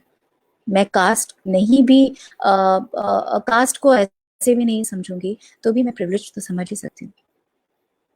तो बच्चों को भी ये समझना बहुत ज़रूरी है। So I think it was a very important play, और बच्चों को बहुत मज़ा भी आता था, but some parents were not. But हम नाटक अभी भी करते हैं, ऐसा नहीं है कि मेरा एक नाटक सिर्फ है जून, जो कश्मीर पर है। कश्मीर पे मेरा एक नाटक बंद हो चुका है, बट अदरवाइज मेरा कोई नाटक आज तक बंद नहीं। जी, काफी महत्वपूर्ण बातचीत रही पूर्वा जी। इस बीच जो हमारे कुछ नए साथी जुड़े हैं उनके कमेंट भी लेता हुआ चलूं। मुदिता अग्निहोत्री जी लिख रही हैं, इतने सालों बाद पूर्वा को सुनकर बहुत अच्छा लग रहा है। Mudita Agnihotri ji Indian Institute of Mass Communication में हमारी क्लासमेट भी रही हैं, और आप ही के पास, आप ही के शहर लखनऊ के पास रायबरेली की मूलता है, और आजकल देहरादून में है। संजीव बख्शी जी लिख रहे हैं, पहली बार मैं पूर्वा को सुन रहा हूं, अच्छा लगा। ममता कालिया जी हमारे साथ लगातार जुड़ी हुई हैं, उनका आशीर्वाद हमें प्राप्त है, वे इस पूरी बातचीत को बेहतरीन बतला रही हैं। देवांशु पाल जी बहुत खूब अपनी टिप्पणी कर रहे हैं और ममता कालिया जी उस नाटक विशेष के लिए लिख रही हैं, कारपोरेट संस्कृति का मूल मंत्र, जिसकी आपने चर्चा की। अब आपके कुछ एक और नाटक हैं जिस पे हम चर्चा कर सकते हैं, मसलन 22 से बाइस्कोप तक, और आपका एक नाटक अफसाने है और आबोदाना और दो दीवाने शहर। इन नाटकों के बारे में भी कुछ बताएं जी।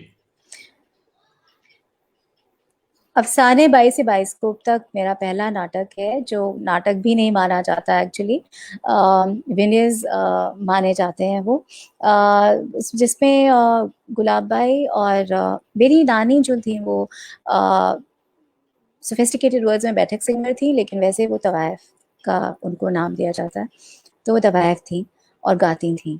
तो मेरी नानी के कैरेक्टर पे, और गुलाब बाई जो नौटंकी गाती थी और शायद आसपास के समय की ही थी औरतें, उन दोनों की बातचीत पर एक छोटा सा पीस है जिसमें काफ़ी म्यूज़िक है और डांस भी है और सब कुछ है। तो ये मेरा पहला नाटक था, जिसके बाद मैंने बहुत नाटक लिखे जिनमें बेनी बाई जो मेरी नानी हैं वो आज रंग में भी हैं, और उनके भाई मुन्नू वो भी आज रंग है में हैं। और मैंने हाल ही में एक नाटक किया था बंदिश, उसमें भी बेनी बाई और मुन्नू जो किरदार हैं, वो ट्रिलॉजी बन गई है एक्चुअली एक तरीके की, अफसाने 22 से बाइस्कोप तक, आज रंग है और बंदिश।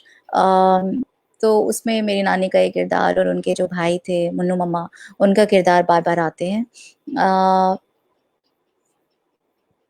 22 से बाइस्कोप तक था परफॉर्मेंस के बारे में, कि जो रॉयल एस्टेट्स में परफॉर्म करती थी उनका मिलियू और इथॉस क्या था और वो उनको किस तरीके से शेप करता था।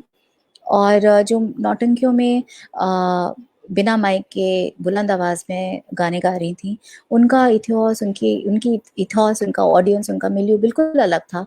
लेकिन कहीं पे दोनों औरतों की जो स्ट्रगल थी पेट्रियार्की के साथ, पितृसत्ता के साथ, वो कहीं पर आकर एक होती थी, और दोनों का एक ही जर्नी थी। और फिर उनकी आर्ट फॉर्म्स को सिनेमा ने टेक ओवर किया, और किस तरीके से उन्हीं के आर्ट फॉर्म्स को अप्रोप्रिएट करके सिनेमा एक ज़्यादा बड़ी एंटिटी हो गया, और सिनेमा की हीरोइन एक तरीके से उन्हीं के किरदारों को लेकर, उनकी इनफैक्ट उनके टैलेंट को भी नहीं लेके, क्योंकि वो तो खुद गाती थी, ये तो प्लेबैक सिंगिंग को लेकर आगे आई। और बाद में इनको सोसाइटी ने आज उनको सोसाइटी इतनी रिस्पेक्ट देती है, लेकिन इन औरतों को काफ़ी स्टिग्मा और लेबलिंग से गुजरना पड़ा था। तो उसकी उठापटक, उसके पुश एंड पुल्स क्या होते हैं, कहाँ पे उनको सम्मान मिलता है, कहाँ पे उनको धिक्कार मिलता है, और दोनों बहुत अलग अलग परिवेश के होकर भी दोनों की औरत होने की स्ट्रगल कैसे एक है, आर्टिस्ट होने की स्ट्रगल कैसे एक है, इस पे वो इसको नाटक एक्सप्लोर करता था। तो दैट वाज बाइस्कोप, 22 से बाइस्कोप तक। और आज रंग है के बारे में मैंने बता ही दिया। और बंदिश भी एक ऐसे ही नाटक है जो आर्टिस्टिक फ्रीडम के बारे में बात करता है, क्योंकि बंदिश शब्द का मतलब है गाना, कॉम्पोजिशन, और बंदिश का मतलब रिस्ट्रिक्शन भी होता है। तो आज की फ्रीडम ऑफ स्पीच पे, फ्रीडम ऑफ एक्सप्रेशन पे जो रिस्ट्रिक्शंस हैं और जिस तरीके का एक फियर फैक्टर बिल्ड इन कर दिया गया है सोसाइटी में, बंदिश उसके बारे में है। और उसमें भी बेनी और मुन्नू ही हैं, जो मेरे पहले नाटक से आज तक के नाटकों में ये किरदार अक्सर आ जाते हैं, मतलब ये कंटिन्यूटी चलती रही है उनकी।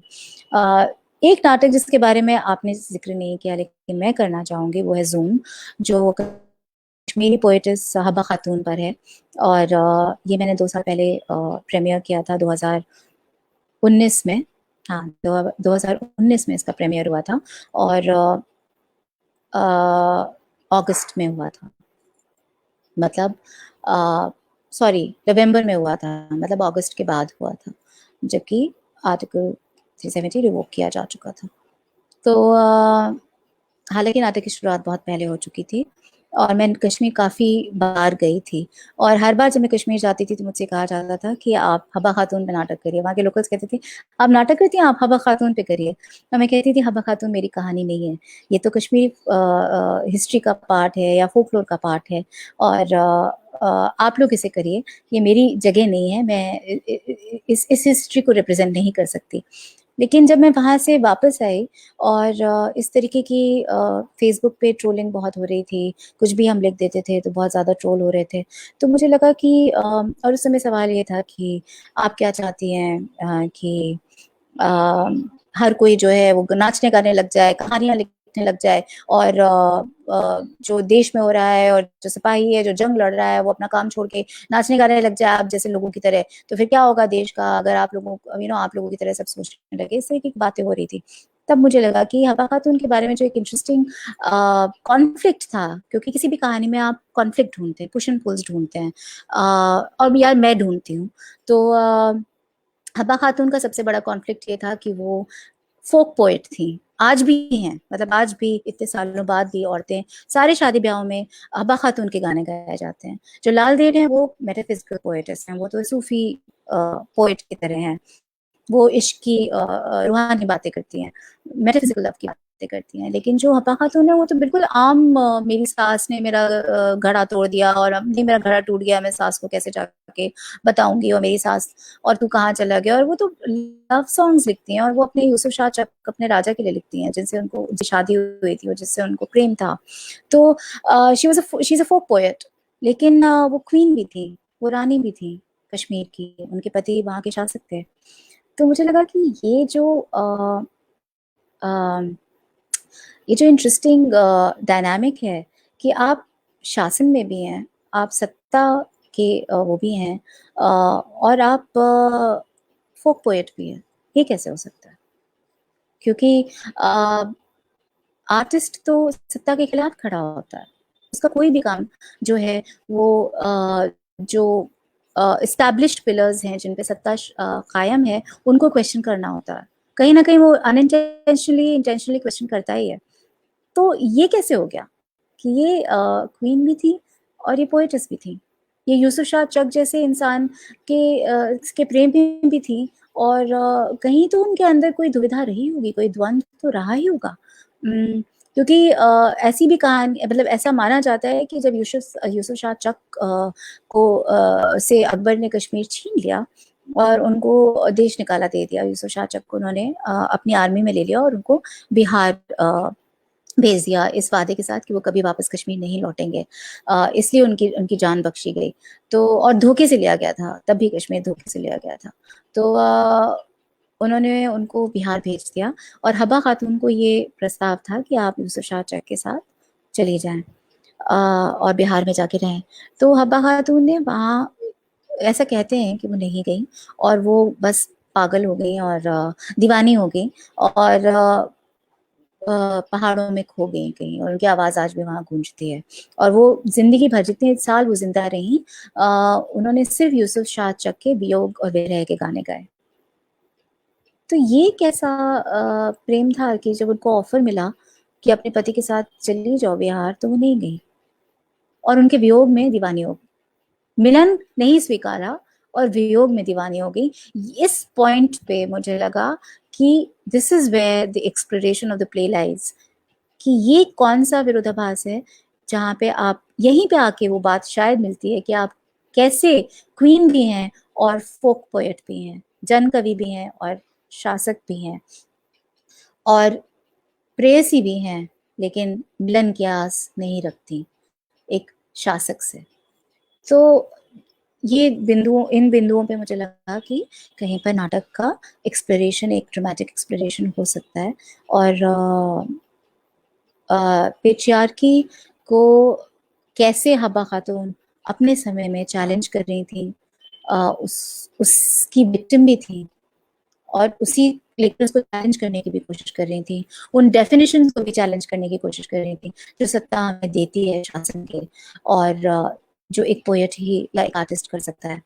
सो ये मेरा नाटक, मतलब इसके 3 शोज़ हुए बॉम्बे में और उसके बाद ये भारत भवन में किया गया। बाकी इसके शोज कैंसिल कर दिए गए। तो ये नाटक मेरा बहुत प्रिय नाटक है और मैं उम्मीद करती हूँ कि जब हम इस कोरोना काल से बाहर निकलेंगे तो इसके और शोज होंगे। जी अर्पण जी, आपको मेरी आवाज आ रही? हाँ जी, थिएटर के बहाने बहुत ही महत्वपूर्ण बातचीत हुई और इस संवाद में हम आपकी इस महत्वपूर्ण और खूबसूरत और उल्लेखनीय यात्रा को कुछ अधिक बेहतर रूप में समझ पाए।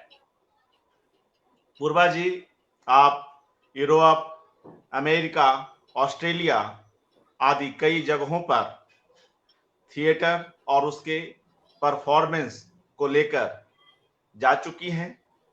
अब एक दो सवाल कुछ थिएटर की समस्याओं पर और उसके वर्तमान पर कर लें, जिसमें पहला सवाल जो मेरे मन में, मस्तिष्क में उभरता है वह यह है कि हर देश की अपनी संस्कृति है, थिएटर का अपना एक वर्तमान और उसका अपना एक परिदृश्य है।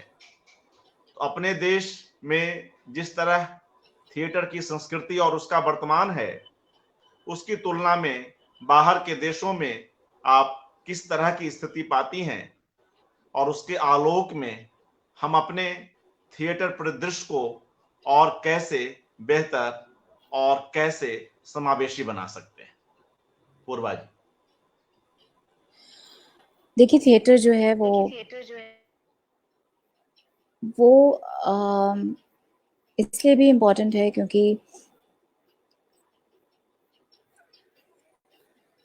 जो मेन स्ट्रीम आर्ट प्लेटफॉर्म्स हैं जहाँ पे हम कहानियाँ बता रहे हैं, चाहे टेलीविज़न हो, चाहे फ़िल्म हो, चाहे ओटीटी प्लेटफॉर्म हो, तो उनमें हम फॉर्मूला ड्रिवन स्टोरीज़ बता रहे हैं। हम बहुत कम फ़िल्में हैं जो लीक से हटकर कहानियों पे बनती हैं। हम उठा भी लें, अगर किसी भी साहित्यकार की कहानी उठा भी लेते हैं, तो अक्सर क्या होता है कि बिज़नेस डिसीजंस डिमांड करते हैं कि हम कहानी को फॉर्मूले पे ही डाल दें, तो कहानी एक्चुअली ख़राब कर देते हैं। बहुत कम फ़िल्में या नाटक या ऐसे बने हैं जो अच्छी कहानियों पर को और ज़्यादा आगे बढ़ाते हों या उनको और ज़्यादा बेहतर करते हों, ख़राब ही करते हैं उनको अक्सर। बहुत कम ऐसा हुआ है कि आप एक अच्छी कहानी लेकर उसका बहुत अच्छा अडैप्टेशन स्क्रीन पे कर दें, क्योंकि बिज़नेस डिसीजंस उसको ड्राइव करते हैं और फॉर्मूले पे ही लाकर छोड़ देते हैं कि अरे इसमें ये भी होना चाहिए, इसमें ये भी होना चाहिए, अरे इसका डार्क एंड नहीं होना चाहिए, ये नहीं होना चाहिए, वो नहीं होना चाहिए, या थोड़ा प्रोडक्शन वैल्यू, जो भी रीजंस हो। नाटक में क्योंकि नाटक की जो कमज़ोरी मानी जाती है कि वो स्मॉल आईबॉल हिट्स का गेम है, मतलब कि कम दर्शक हैं, इसलिए टिकट का प्राइस कम रहता है, इसलिए उसकी रीच कम है। एक नाटक कितने लोगों तक पहुंचेगा? 100 लोगों तक, 200 लोगों तक, बहुत हुआ 1000 लोगों तक, 2000 लोगों तक, उससे ज़्यादा क्या ही उसका एक बार एक शो में पहुंच सकता है। लेकिन एक फिल्म और एक टेलीविजन का शो कितने लोगों तक पहुंचता है ना? तो उसकी कमज़ोरी उसकी स्ट्रेंथ बन जाती है। जैसे साहित्य की ये कमज़ोरी है कि कितने लोग पढ़ेंगे, कितने लोग इस फ़िल्म से ज़्यादा, फ़िल्म तो सबसे बड़ा बिज़नेस है ना, तो या था, अब तो ओटीटी प्लेटफ़ॉर्म्स है। तो ये कमज़ोरी ना उनकी मुझे लगता है ताकत बन जाती है, क्योंकि फिर आप ऐसी कहानियाँ बताने लगते हैं जो फ़ॉर्मूला ड्रिवन नहीं होती। आप साहित्य में और नाटक में ही ऐसी कहानियाँ बताते हैं जो फ़ॉर्मूला से आउट ऑफ द बॉक्स होती हैं। वो कोई फ़ॉर्मूला को कैटर नहीं करती, क्योंकि वहाँ पे आपके पास रिस्क का मादा होता है। आप रिस्क ले सकते हैं, उतनी उतने कम हर्जाने की रिस्क आप ले सकते हैं। एटलीस्ट नाटक में तो ये बात सच है कि जब इतना करोड़ों का नुकसान नहीं होने वाला है, होगा ज़रूर, नुकसान तो हज़ारों का भी बहुत बड़ा होता है, लेकिन करोड़ों का तो नहीं होगा। कोई व्यवसाय की ज़रूरत नहीं है आपको नाटक करने के लिए। आप नाटक छोटा-मोटा अपने पैसों पे भी खड़ा कर सकते हैं। तो ये उसकी स्ट्रेंथ हो जाती है और इसलिए आप out of the box stories बताते हैं और इसलिए नाटक की कहानियाँ बहुत इम्पोर्टेंट हो जाती हैं। दूसरी बात, नाटक में इमेजिनेशन एक ब्रिज है जिसमें ऑडियंस और जिस पर ऑडियंस चलकर कहानी पहुंचती है। हम स्टेज पर बारिश हो रही है को बारिश होते हुए नहीं दिखा देते, हम महसूस कराते हैं। और जब हम कोई भी ड्रामेटिक चीज महसूस कराते हैं अपने ऑडियंस को, तो हम ऑडियंस को संवेदित करते हैं, और संवेदित करना किसी को मनुष्यता की ओर ले जाना होता है। तो मुझे लगता है कि नाटक में ये सबसे ज़्यादा एम्प्लॉय होता है कि आप महसूस करिए। आपको हम अमेरिका की कहानी बोल के अमेरिका नहीं ले जाएँगे, वहाँ पे हमारा कैमरा नहीं चला जाएगा। हम कुछ ऐसी चीज़ें करेंगे जिससे आपकी इमेजिनेशन आपको अमेरिका पहुँचाएगी या चाँद पे पहुँचाएगी या एक जेल के अंदर पहुँचा देगी, जहाँ भी पहुँचाना चाहें। एक टेबल स्टेज पर टेबल नहीं होती, बिस्तर भी बन जाती है, कुर्सी भी बन जाती है, टोपी भी बन जाती है, छत बन जाती है, कुछ भी बन सकती है, वो मैदान बन सकती है, खेल का मैदान बन सकती है।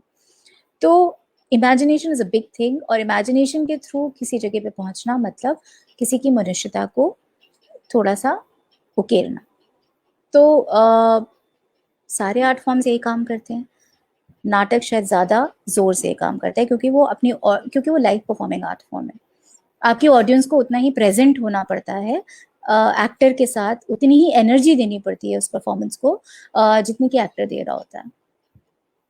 तो एक एक समूह एनर्जी जो है जिसको हम कहते हैं कंबाइंड एनर्जी भी पैदा होती है एक लाइव शो से, और जो कि हमें सोशल बनाती है, हमें ज़्यादा सेंसिटिव बनाती है और हमें ज़्यादा मनुष्य बनाती है।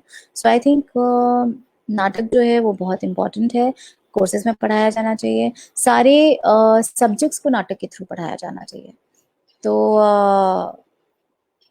नाटक के इंटरवेंशन से, नाटक से मेरा मतलब है नाटकीय इंटरवेंशन से पढ़ाया जाना चाहिए, ताकि बच्चे या स्टूडेंट की इमेजिनेशन जो है वो खुद उसको महसूस करके वहाँ पहुँचे, रादर दैन कि कुछ रट ले और उस जगह पे पहुँचे। So that is why I think theatre is important.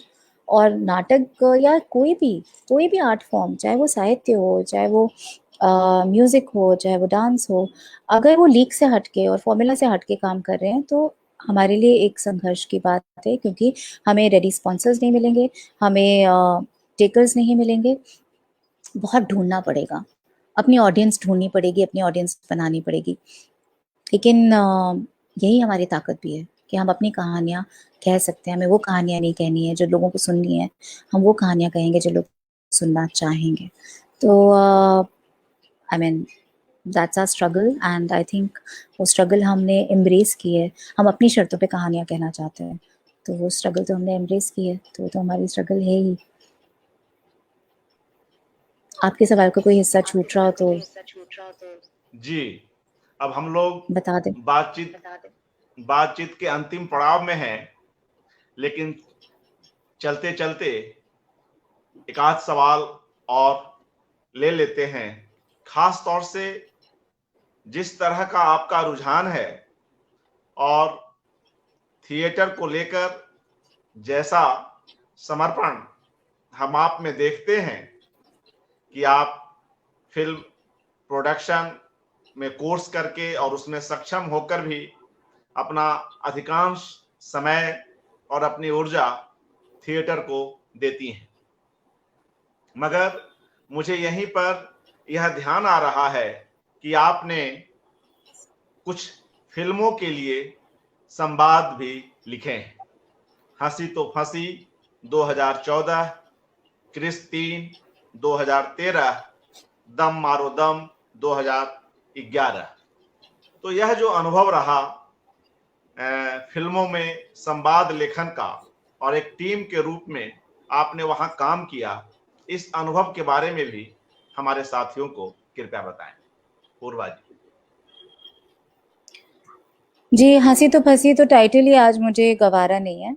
बहुत ही ख़राब टाइटल है मेरे हिसाब से, लेकिन फ़िल्म जो थी उस समय अपने आप में एक रिबेलियन की कहानी थी, एक लड़की की रिबेलियन की कहानी थी जो सोसाइटी की इमेज में फिट नहीं बैठती है, थोड़ी पागल है, थोड़ा नशा भी करती है और थोड़ी ऊट-पटांग हरकतें करती है और कोई ये नहीं समझना चाहता कि वो नशा क्यों करती है, सब उसे जज करते हैं कि वो नशा करती है।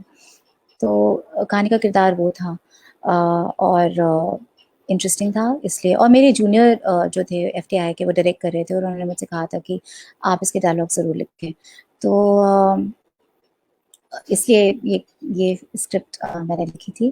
दम मारो दम तो मेरे फेवरेट स्टोरी टेलर हैं श्री श्रीधर राघवन, श्रीराम राघवन के भाई श्रीधर राघवन बहुत ही कमाल के स्क्रीन प्ले राइटर हैं और गंगा जल जैसी कहानियां उन्होंने स्क्रीन प्लेज उन्होंने लिखे हैं। तो श्रीधर ने मुझे ये मौका दिया, मैं उनकी फ़ैन हूँ उनकी राइटिंग की, और रोहन सिप्पी मेरे दोस्त हैं, तो बस मतलब दोस्तों के लिए किया गया फिल्मों का काम है ये। बाकी जो मेरे क्रिश की, वो तो मेरा काम था, मेरा प्रोफेशन था, मैं प्रोडक्शन करके आई थी, और क्रिश बहुत बड़ी फिल्म थी, उसकी एग्जीक्यूटिव प्रोड्यूसर बनने का मुझे मौका मिल रहा था, तो वो मैंने किया, और उसमें एक छोटा सा रोल भी किया, क्योंकि हम सिंगापुर में शूटिंग कर रहे थे और जो लोकल एक्ट्रेस थी वो गायब हो गई, और जो दूसरी एक्ट्रेस थी वो बहुत पैसे मांग रही थी, डॉलर्स में 30 गुना पैसे थे वो हमारे लिए। तो फिर ये हुआ कि भैया अरे पूर्वा को बोलो कि वो कर दे, छोटा सा रोल है। और वहाँ से जब मैंने रोल किया तो मिस्टर रोशन ने कहा अब तुम सब में सारे क्रिश में तुम ही करोगी, क्योंकि तुम लकी मास्केट बन चुकी हो इसकी। और वो उनका स्नेह था, इससे ज़्यादा उनका बड़ापन था कि वो मुझे इस बात का श्रेय दें कि क्रिश इतनी बड़ी हिट थी क्योंकि मैं उसमें थी। लेकिन अनुराग बासु भी क्योंकि मैं फिल्म से जुड़ी हुई हूँ तो उनसे मेरा परिचय है। जब वो टैगोर स्टोरीज कर रहे थे तो उसमें एक डांसर का रोल था, और उन्होंने कहा कि तुम ही कर सकती हो, ये तुम ही करोगी। मैंने कहा मैं बहुत मोटी लगूंगी। उन्होंने कहा तो क्या हुआ, तुम कब से डरने लगी इस सबसे, बॉडी शेमिंग से? मैंने कहा बिल्कुल नहीं। तो उन्होंने कहा बस फिर जैसी भी लगोगी बस डांस अच्छा करना। तो मैंने कहा ठीक है। तो इस तरीके से बस लोग मिलते गए, कारवां बनता गया जिसे कहते हैं। तो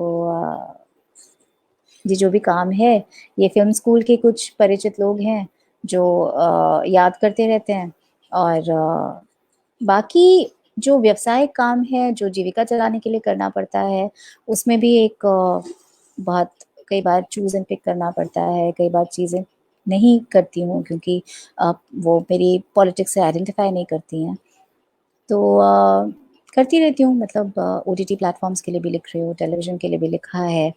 हालांकि टेलीविज़न के लिए लिखना सबसे ज़्यादा असहनीय है, क्योंकि टेलीविज़न में औरत को सबसे ज़्यादा बांधा जाता है।